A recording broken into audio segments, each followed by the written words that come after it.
Hello students, आज हम कक्षा 12 की इंग्लिश कंपलसरी में 6 पोइम्स दी गई है। उसमें से जो पहली पोइम है द नोबल नेचर, उसके बारे में पढ़ेंगे। ये पोइम बेन जॉनसन के द्वारा लिखी गई है। इसमें एक छोटे जीवन यानी short duration life and long duration life में कंपैरिजन किया गया है। इसमें बताया गया है कि दोनों में से कौन सा जीवन ज़्यादा श्रेष्ठ है।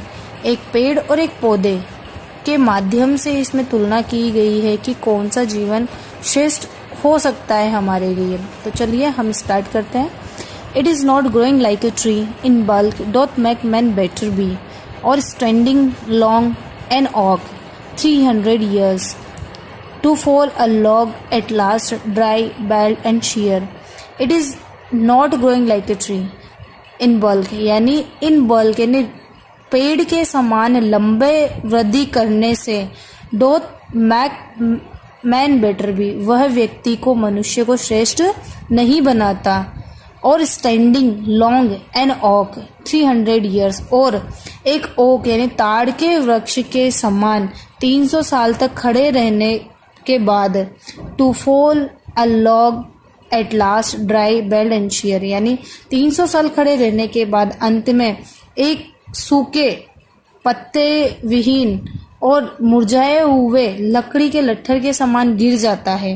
यानी एक जो ताड़ का वृक्ष होता है वो लगभग 300 साल का उसका जीवन माना जाता है। 300 साल खड़ा रहता है, उसके बाद वो बिल्कुल सूखा मुरझाया हुआ और बिना पत्तियों के गिर जाता है। यानी कि ना तो वो व्यक्ति को छाया देता है ना फल देता है और उसकी लकड़ी भी अंत में काम में नहीं आती। और इसी के विपरीत अ लिली ऑफ अ डे इस फेरर फार इन में जो लिली होती है यानी कुमुदनी का जो फूल होता है उसका एक दिन का जीवन होता है जो कि मई के महीने में ही खिलता है।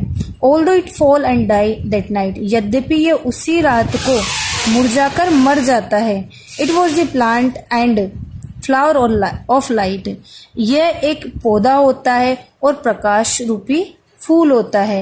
In small proportion we just beauty see और इतने से छोटे से उसके जीवन में यानी एक रात्रि उसी रात्रि को वो खिलता है और उसी रात्रि को वो मुरझाकर मर जाता है। तो इतने से छोटे से जीवन में हम उसमें खुशियां देखते हैं।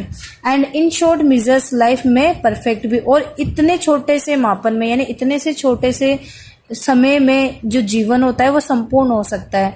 तो इसमें दो में यानी एक 300 साल जीवन जीने के बाद भी अंततः अंत में वो किसी काम का नहीं रहता, जबकि एक रात्रि में जो फूल खिलता है वो भी मनुष्य को संतुष्टि दे सकता है। तो इसका मतलब है कि 300 साल जीवन जीने के बाद भी अगर व्यक्ति का अंत में किसी काम में नहीं आता तो उसका जीवन असफल है, जबकि अगर छोटे से समय में भी कोई किसी को थोड़ा बहुत जीवन हेल्प कर सकता है, थोड़ा बहुत उपयोगी होता है, तो वो छोटा सा जीवन उन 300 सालों से ज़्यादा इम्पोर्टेंट होता है। वो बिल्कुल सफल जीवन गिना जा सकता है।